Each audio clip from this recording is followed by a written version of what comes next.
السلام عليكم ورحمة الله وبركاته. ازيكم عاملين ايه؟ يا رب تكونوا بخير. قبل اي حاجة ما تنسوش تصلوا على النبي عليه افضل الصلاة والسلام. ما تنسوش تعملوا لايك وشير وسبسكرايب وتفعلوا الجرس عشان يوصلكم كل الفيديوهات الجديدة. النهاردة الفيديو ده غير اي فيديو، وانا مش محضر الفيديو ده، يعني انا مش محضر له كلام وكده، بس هبدأ اتكلم عشان حرام صح. النهاردة هتكلم على اليوتيوبر الصغير. اليوتيوبر الصغير ده بسم الله ما شاء الله عليه، يعني بدأ من شهر ودلوقتي بسم الله ما شاء الله وصل يعني تقريبا 12,000 تقريبا يعني. ماشي، هو انا شفت فيديو ليه امبارح ان في ناس تقريبا بتنتقده وكده بتتكلم عليه يعني وحش، ان منتجه وحش وكده.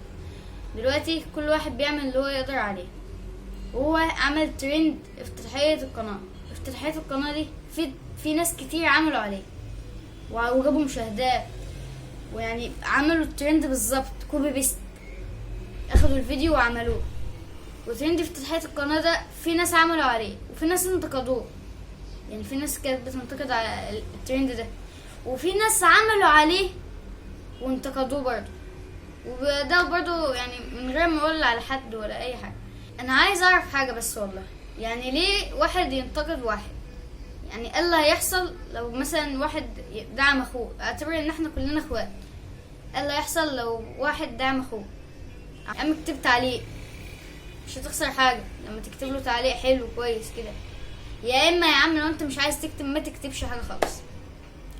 ماشي، كل واحد بيعمل اللي هو يقدر عليه مبدئيا كده. هو بيعمل الفيديو على قد ما يقدر وبيمنتجه على قد ما يقدر. هو كل واحد معاه امكانيات هو بيعمل بيها، تمام.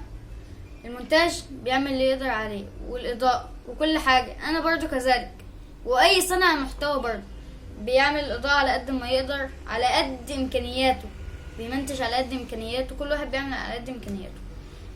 ندخل على يعني اللي حصل معايا بقى مع اليوتيوبر الصغير، او يعني ما حصلش حاجة زي قصة صغيرة كده. انا كنت شفت الفيديو بتاعه اللي هو افتتاحية القناة، بصيت لقيت فيديو افتتاحية القناة، دخلت على القناة لقيته اول فيديو وبسم الله ما شاء الله جايب مشاهدات كتير وحلوة بسم الله ما شاء الله. يعني دخلت على الفيديو لقيته يعني هو ممكن يكون ما كانش فيه مونتاج، بس هو ربنا مديله قبول، ربنا يبارك فيه، يعني ربنا كان مديله قبول وكل حاجة. زي انا شفت برضه في الفيديو بتاعه اللي هو كان منزله امبارح، ان ده كل حاجة بتوفيق ربنا، وعامة اصلا كل حاجة بتوفيق ربنا. ماشي، دخلت على القناة وشفت يعني خلصت شفت الفيديو، انت قال بسم الله ما شاء الله، يعني ربنا يوفقه كده، ربنا يوفقه. كان هو 8000 وانا كنت 5000. انا دلوقتي الحمد لله، لما انا قلت ربنا يبارك له يعني ويوفقه كده، انا الحمد لله بقيت دلوقتي داخل على 14,000 الحمد لله يعني. فكل واحد يركز في محتواه.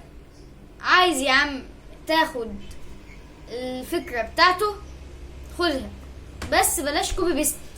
يعني انت ما تاخدش الفيديو بنفس الكلام بنفس الجمل اللي هو بيقولها بنفس الصورة المصغرة، مش كله. خد الفكرة واعملها بطريقتك وبس. انا بس يعني بصراحة يعني اللي انا شفته في الفيديو بتاعه انا زعلت بصراحة. يعني ليه واحد يقول كده على يعني انتوا فاهمين قصدي؟ يعني ليه واحد يقول كده على واحد بيعمل فيديوهات؟ هو بيعمل اللي يقدر عليه، وانت كمان اعمل اللي تقدر عليه. بس كده انا خلصت الفيديو. يا ريت بلاش تنمر، بلاش حد يأذي حد بالكلام. لو عندك كومنت حلو اكتبه، لو ما عندكش وعايز يعني لو بلاش تتنمر من الاخر.